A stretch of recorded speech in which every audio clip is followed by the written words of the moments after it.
جنت میں اپنے ماں باپ سے کیسے ملاقات، وہ منظر کیسا ہوگا، جنت میں کن کن رشتہ داروں سے ملاقات ہوگی، یہ جاننا ہر مسلمان کے لیے ضروری ہے۔ جان کر آپ حیران رہ جائیں گے۔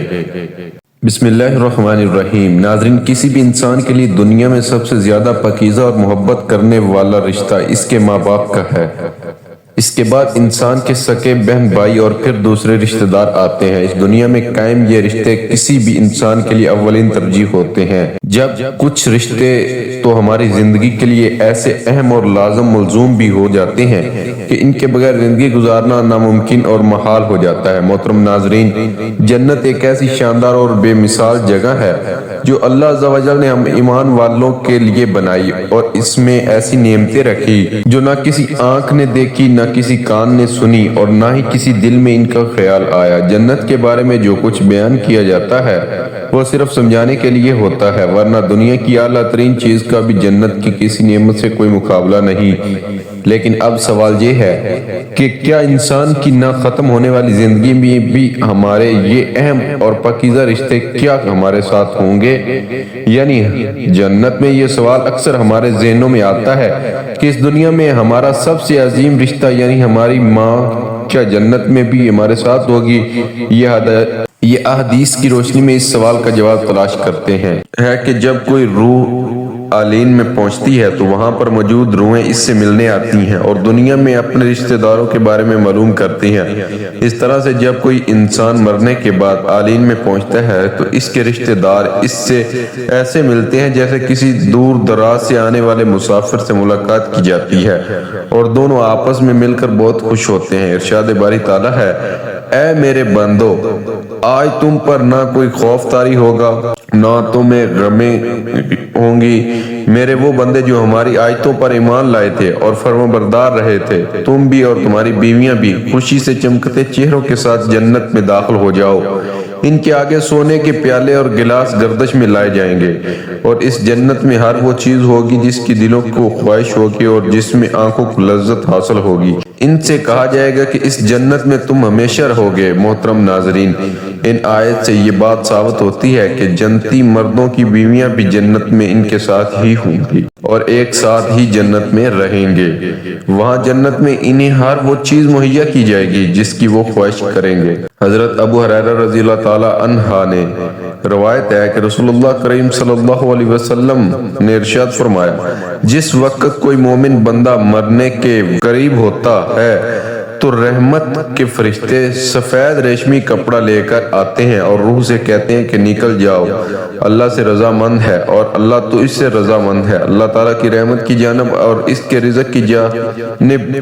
اپنے پروردگار کی جانب جو کہ غضبناک نہیں۔ پھر وہ روح اس طرح معطر حالت میں نکل جاتی ہے جس طرح سے عمدہ خوشبودار مشک، اور فرشتے ہاتھوں پر اسے اٹھائے ہوئے آسمان کے دروازوں پر لے جاتے ہیں تو آسمان والے فرشتے کہتے ہیں کیا عمدہ خوشبو ہے جو کہ زمین سے آئی ہے۔ پھر اس کو اہل ایمان کی ارواح کے پاس لاتے ہیں تو وہ ارواح خوش ہوتی ہیں، اور یہ خوشی اس خوشی سے بھی زیادہ ہوتی ہے جو کسی بچھڑے ہوئے کی آمد سے انسان کو میسر آتی ہے۔ پھر وہ پہلے سے موجود مومنین اس نئے آنے والے سے دریافت کرتے ہیں کہ فلاں آدمی نے کیا کیا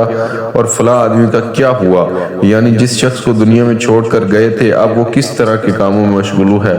پھر انہی میں سے چند ارواح آپس میں ایک دوسرے سے کہتی ہیں کہ ابھی ٹھہر جاؤ اور اسے چھوڑ دو کیونکہ یہ دنیا کے غم میں مبتلا تھا۔ یہ روح پوچھتی ہے کہ کیا وہ شخص ابھی تم لوگوں کے پاس نہیں پہنچتا، وہ تو کب کا مر چکا تھا۔ اس پر وہ روحیں کہتی ہیں کہ پھر وہ تو جہنم میں گیا ہوگا۔ محترم ناظرین، پیارے نبی حضرت محمد صلی اللہ علیہ وسلم نے فرمایا کہ تمہارے اعمال تمہارے ان رشتہ داروں اور خاندان والوں کے سامنے جو آخرت یعنی عالم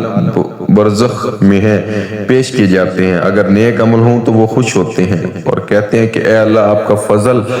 اور رحمت ہے، بس اپنی یہ نعمت اس پر پوری کیجئے اور اس کو موت دیجئے۔ اس طرح ان پر گنہگار شخص کا عمل بھی پیش ہوتا ہے تو کہتے ہیں اے اللہ، اس کے دل میں نیکی ڈال دے جو تیری رضا اور قریب کا سبب ہو جائے۔ مختلف روایت سے ہے کہ جنت میں مختلف رشتہ دار ایک دوسرے کو پہچانتے ہوں گے اور ایک دوسرے سے ملتے جلتے رہیں گے، اور ان میں سے بعض کو ایک ساتھ رکھا جائے گا۔ سورہ طور کی آیت نمبر 21 میں اللہ سبحانہ وتعالیٰ کا فرمان ہے، اور جو لوگ ایمان لائے اور ان کی اولاد نے بھی ایمان میں ان کی پیروی کی تو ان کی اولاد کو ہم انہی کے ساتھ شامل کر دیں گے اور ان کے عمل میں سے کسی چیز کی کمی نہیں کریں گے۔ حضرت ابن عباس رضی اللہ تعالی عنہ سے مروی ہے، بے شک اللہ تعالی مومن کی آنکھوں کو ٹھنڈا کرنے کے لیے اس کی اولاد کو ان کے اصل مقام بلند کر کے اس کے پاس اس کے درجے میں پہنچا دے گا، اگرچہ یہ اولاد اپنے اعمال کے اعتبار سے اس درجے تک پہنچتی ہے۔ پھر آپ صلی اللہ علیہ وسلم نے یہ آیت تلاوت فرمائی، اور جو لوگ ایمان لائے ہیں اور ان کی اولاد نے بھی ایمان میں ان کی پیروی کی، اس سے معلوم ہوتا ہے کہ انسانوں کی اولاد کو اس کی خواہش کے مطابق ان کے ساتھ ہی رکھا جائے گا۔ جو لوگ جنت میں جائیں گے تو یقیناً یہ وہ لوگ ہوں گے جنہوں نے اس دنیا میں نیک اعمال کیے ہوں گے، جبکہ ایسے لوگ بھی ہوں گے جنہوں نے گناہ ہوں گے لیکن اپنے گناہوں پر شرمندہ ہو کر اس دنیا میں ہی اللہ سے معافی مانگ لی اور صدقہ دل سے توبہ استغفار کر لیا ہو، تو اللہ تعالیٰ ان کو معاف فرما کر جنت میں داخل کرے گا، جہاں اللہ عز و جل ان کی ہر خواہش پوری فرما دے گا۔ اور یقیناً اس کی خواہش میں سے ایک خواہش یہ بھی ہوگی کہ دنیا میں اس سے جو بھی گناہ سرزد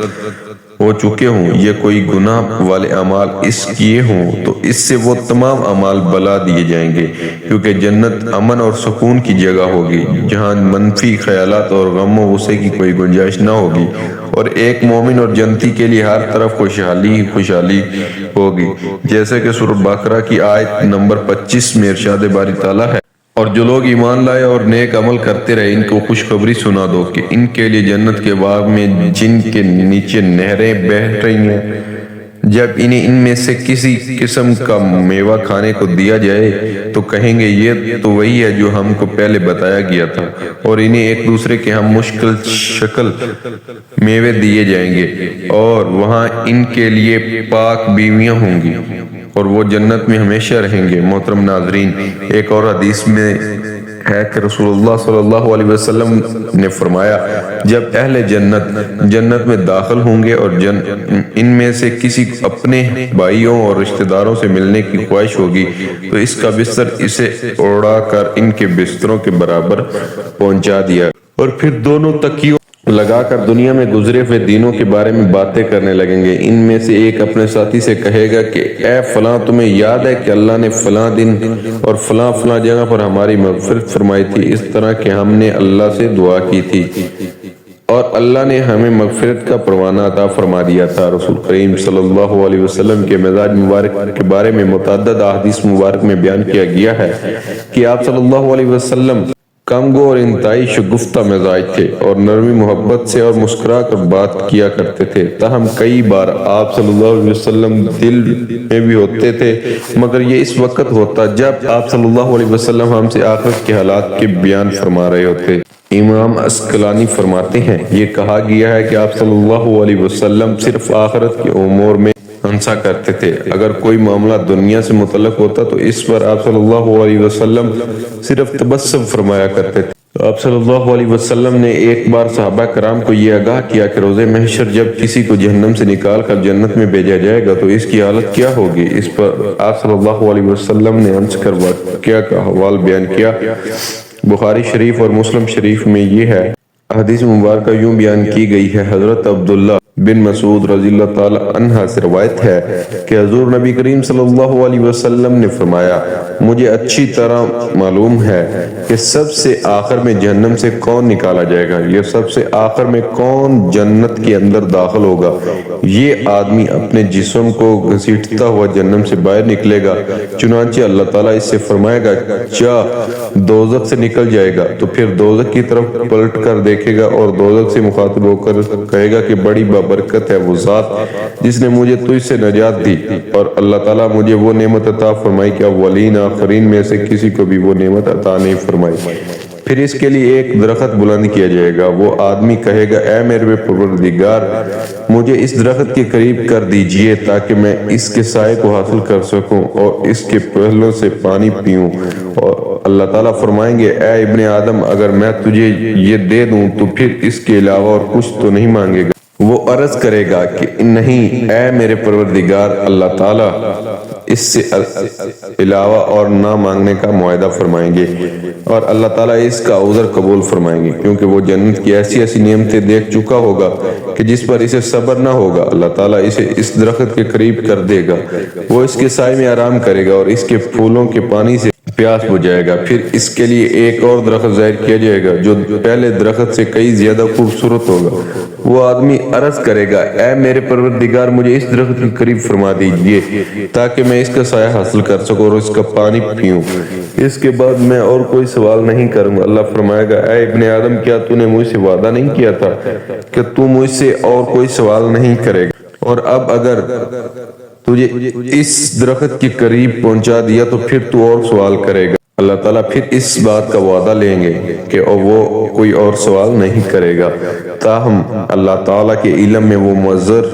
ہوگا، کیونکہ وہ ایسی ایسی نعمتیں دیکھے گا کہ جس پر وہ صبر نہ کر سکے گا۔ پھر اللہ تعالیٰ اس کو درخت کے قریب کر دے گا، وہ اس کے سائے میں آرام کرے گا اور اس کا پانی پیے گا۔ پھر اسے جنت کے دروازے پر ایک درخت دکھایا جائے گا جو پہلے دونوں درختوں سے زیادہ خوبصورت ہوگا۔ وہ آدمی کہے گا اے میرے رب، مجھے اس درخت کے قریب فرما دیجئے تاکہ میں اس کے سائے میں آرام کروں، پھر اس کا پانی پیوں اور اس کے علاوہ کوئی اور سوال نہیں کروں گا۔ پھر اللہ تعالیٰ اس آدمی سے فرمائیں گے اے ابن آدم، کیا تو نے مجھ سے یہ وعدہ نہیں کیا تھا کہ تو اس کے بعد اور کوئی سوال نہیں کرے گا؟ وہ عرض کرے گا ہاں اے میرے پروردگار، اب میں اس کے بعد کے علاوہ اور کوئی سوال نہیں کروں گا۔ اللہ اسے معذور سمجھیں گے کیونکہ وہ جنت کی ایسی ایسی نعمتیں دیکھے گا جس پر وہ صبر نہیں کر سکے گا۔ پھر اللہ تعالیٰ اسے اس درخت کے قریب کر دے گا۔ جب وہ اس درخت کے قریب پہنچے گا تو جنت والوں کی آوازیں سنے گا، تو وہ پھر عرض کرے گا اے میرے رب، مجھے اس میں داخل کر دے۔ تو اللہ فرمائے گا اے ابن آدم، تیرے سوال کو کون سی چیز روک سکتی ہے؟ کیا تو اس پر راضی ہے کہ تجھے دنیا اور دنیا کے برابر دے دیا جائے؟ وہ کہے گا اے رب، اسے رب العالمین تو مجھ سے مذاق کرتا ہے۔ یہ حدیث بیان کر کے حضرت عبداللہ ہنس پڑے اور لوگوں نے فرمایا کہ تم مجھ سے کیوں نہیں پوچھتے کہ میں کیوں ہنسا؟ لوگوں نے کہا کہ آپ کس وجہ سے ہنسے؟ فرمایا رسول اللہ صلی اللہ علیہ وسلم اسی طرح ہنسے تھے، اللہ رب العالمین کے ہنسنے کی وجہ سے۔ جب وہ آدمی کہے گا کہ آپ رب العالمین ہونے کے باوجود مجھ سے مذاق فرما رہے ہیں، تو اللہ فرمائیں گے کہ میں تو اسے مذاق نہیں کرتا مگر جو چاہو کرنے پر قادر ہو۔ اللہ تبارک تعالیٰ ہمارا اور ہمارے ناظرین کا خاتمہ بالخیر فرمائے، آمین۔ ناظرین، ویڈیو اچھی لگے تو ویڈیو کو لائک کریں، شیئر کریں، چینل کو سبسکرائب کریں اور کمنٹ باکس میں اللہ تعالیٰ کے 99 ناموں میں سے ایک نام ضرور ٹائپ کریں۔ اگلی ویڈیو تک کے لیے اجازت دیجیے، اللہ حافظ۔